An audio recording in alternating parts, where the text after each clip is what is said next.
Hey there, welcome back to Becoming Stacy, where we are diving into the messy and beautiful and sometimes contradictory parts of life. And today, that topic is all about following your heart versus following your emotions and how these things shape our decision making and ultimately our lives. We often hear people say, just follow your heart or listen to your gut. But then on the flip side, we have that little voice telling us to be careful and not act out on emotion. So, what do? How do we know when we're being guided by our heart versus being pulled around by fleeting emotions? So that's what we're going to unpack today. I want to start with defining what it means to follow your heart. For me, following my heart is tapping into my own deeper truth. It's that space where what truly aligns with values, desires, and purpose. And these are the things that is built on that foundation of our values and our desires, because we know that it's comfort. It's not loud, it's peaceful, it gives us a sense of calm. It's just this inner knowing where we have long-term clarity. Even if our path is unknown, following our heart really does give us that sense of security because we truly know that it's the right thing. On the other hand, following your emotions can feel like a roller coaster, right? One minute you're up, the next minute you're plummeting down to the ground. And that's just because they are reactions to circumstances. So while our emotions are valid and very important to acknowledge, they can sometimes cloud our judgment. Acting from that raw emotion can really lead to impulsive decisions that we might regret later. So how do we tell the difference between heart-led decisions and emotionally driven ones? And so that's what we're going to talk about today. When you follow your heart, there's usually a sense of alignment, and your decision just feels good and right. It's like your inner compass pointing you in the direction that feels true to yourself, even if it might look uncertain or difficult, or there's a big mountain to climb, or the path is a little bit rocky. You just have this quiet confidence and peace about the choice. This takes patience, but you really do trust it. This is where I am at and what I talked about on last week's episode, where I don't really know where this new journey is going to take me. I'm uncertain about what that's going to look like because I know it's not going to look like what I think, but I trust it and it feels good. I don't have any anxiety about it. It's not something that I'm constantly overthinking or questioning. It's just something that sits well with me. So I know it's right because it feels different from other decisions that may have been based on emotion. Our emotions are often reactionary, where you feel triggered or excited, like you have this new opportunity and it sounds really good. And like, how many times have you jumped online and or in your email, you have new programs and things that are being offered to you and you're like, this kind of aligns with what I want to do and maybe I should do it, and oh my gosh, the sale ends next week, I should really think about this. And then you make that decision, right? You decide I'm going to do this, and then you get into the course and find out it's really not what you thought, or you don't finish it like you intended, or you change direction since then. Those are the decisions where we're like, maybe I shouldn't have done that just because I was feeling this emotion.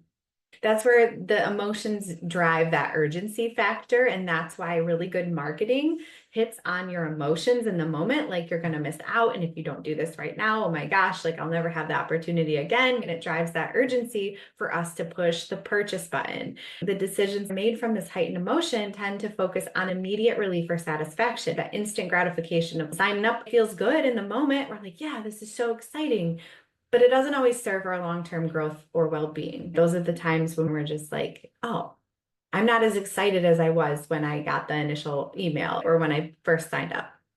Another example is you're frustrated at work and you quit impulsively because you feel overwhelmed. The decision in that moment was emotionally driven.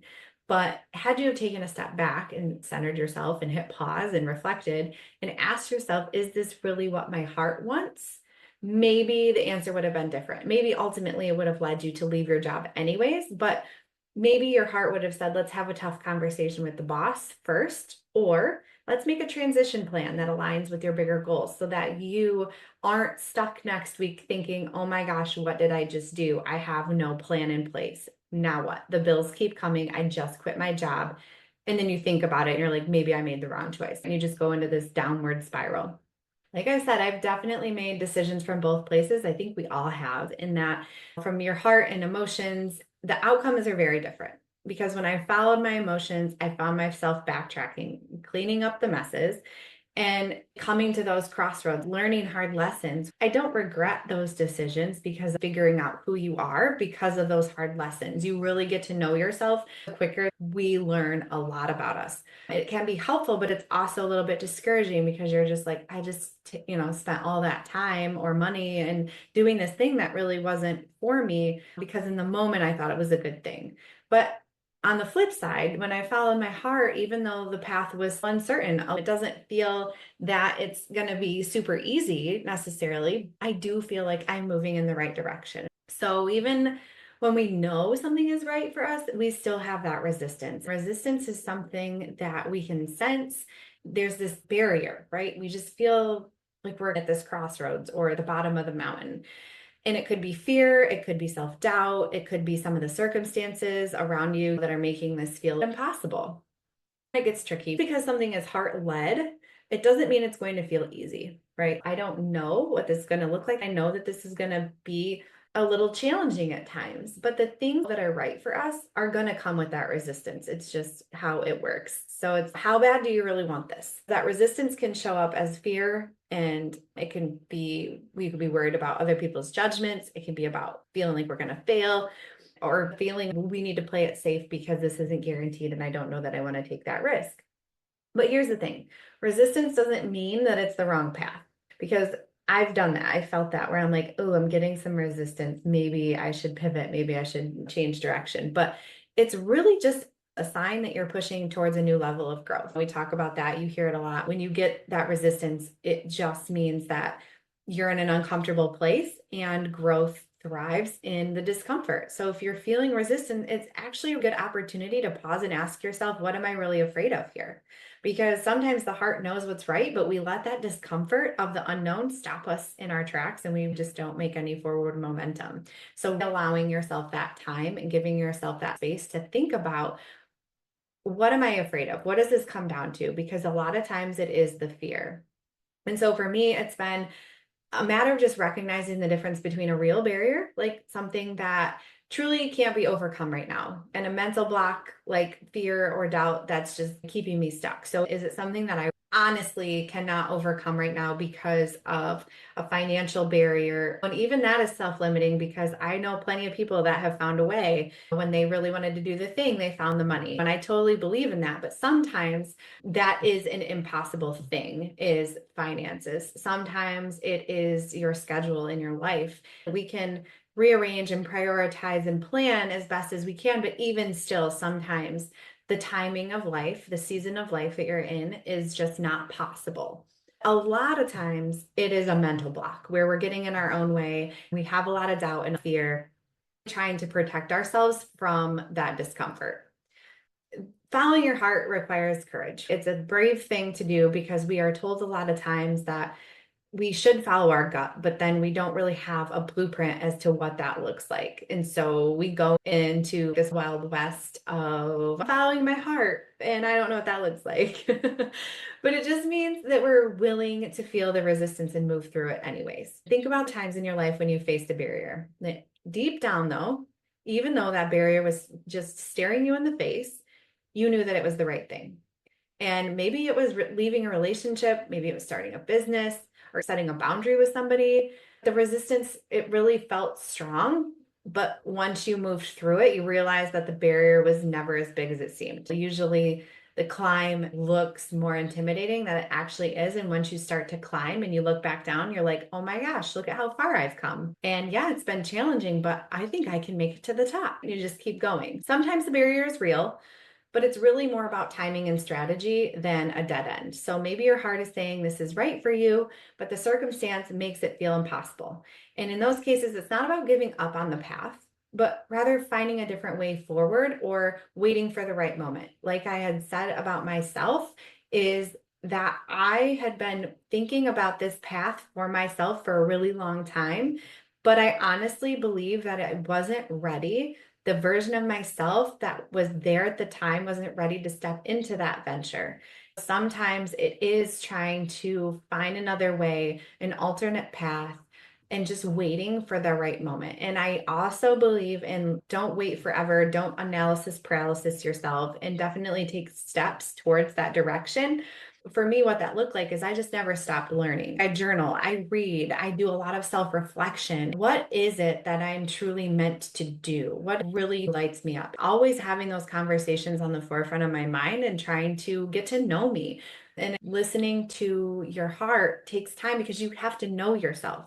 If you don't really know who you are, what your values are, and what's really possible for you, or you don't have the belief in yourself, you definitely need to take that time to figure that out. You don't know if it's your heart or your emotions because you don't know which is which. Trying to first differentiate the two and getting to know what that is for you is sometimes the difference between you taking action versus realizing you have to wait for the right moment. So rather than not getting started at all, it's different than waiting for that right moment because of the difference. That it's not this fear, this resistance that's keeping you from moving forward. It's because you know this isn't the right moment, but you're going to continue to do things to get you towards that goal. When we face resistance, what do?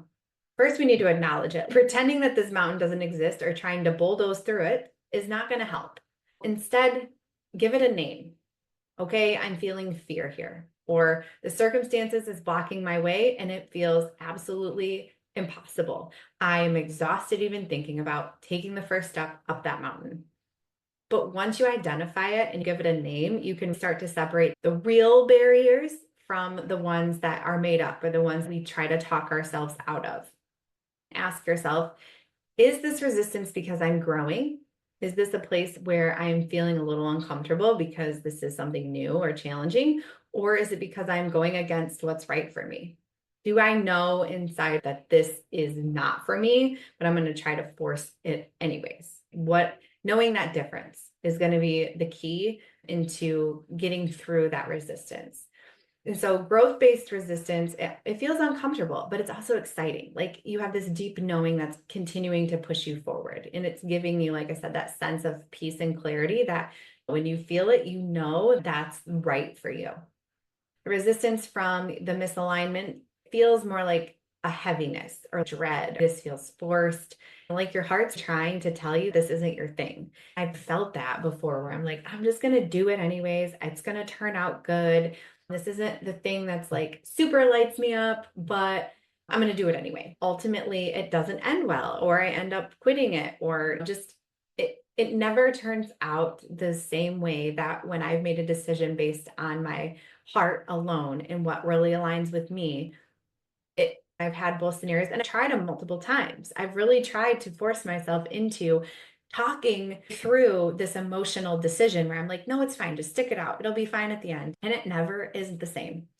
So the greatest breakthroughs from my own experience, often come after that greatest resistance. If you can move through that, trusting that your heart will guide you, you'll find those barriers will crumble away. The mountain will get easier to climb. You'll figure out a way to get around them because resistance isn't a stop sign. It's more like a checkpoint at a moment for us to pause, kind of reassess, and confirm that we're still aligned. I think that's such a good thing to do time and time again as you navigate through that resistance because it's a process. So having those checkpoints along the way, if you think about it as a road and we're driving down this road and we have all these different checkpoints before we get to our destination, it's stopping and realizing, are the things that I'm doing still aligning with where I'm supposed to be going because that's what my heart's saying, or have these things that I've been doing or these decisions that I'm making along the way, are they more reactionary and based on the emotions that I'm feeling?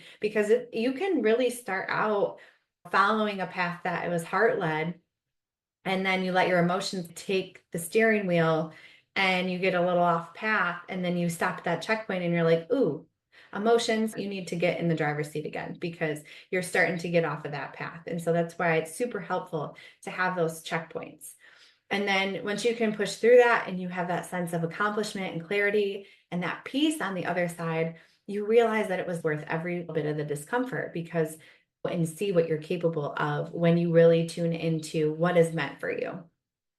So I just wanted to leave you with some things that you can try to help you discern what is for you from your heart and what is for you based on the emotions. Next time, maybe even now, you have a conflict where you're trying to make a decision or you have some place that you're trying to go. You're not really sure what that looks like. Get out a notebook or your journal and write out the things that you're feeling and ask yourself, what is it that is keeping you from doing the thing? And what is it that you really truly feel when you think about that thing? Is there something that you're afraid of in that? Is the discomfort coming from a place where you know it's not for you? Or is the discomfort coming from being uncertain about what it looks like? Even though it feels good, you still have that fear that it's still a little bit worrisome that you don't know what that result's going to be. So I encourage you to write it out, do a brain dump, get everything out on paper. I'm very visual, so having the little categories and different colors and be creative with it. Get a big old piece of paper if you want to, poster board or something, and just write it out and get your mind on paper so that you can really see what's going on. Sometimes even talking about it out loud can be difficult because if you're visual like me, you can't see the pieces. When you can see all the pieces laid out, it's like a puzzle, right? Where you've got all these pieces and you know they fit together somehow, but like I could never mentally put a puzzle together, right? If you're like that, I think writing it down would be very helpful. Just check in with yourself, reassess, and trust that you really do know if you do something based on your own foundational values and beliefs, that 90% of the time it's going to guide you in the right direction. So that's all I have for you today. I hope that this conversation helps you reflect and really trusting yourself, but also taking the time to discern the difference between heart and emotion and not letting resistance stop you from following your heart. If anything in this episode resonated with you, please share it with somebody who might need guidance and subscribe. If you haven't yet, please leave a review also, just to get this show growing and being out there for other people that are open to raw and real conversations about life. I will see you next time. Thanks again for being here.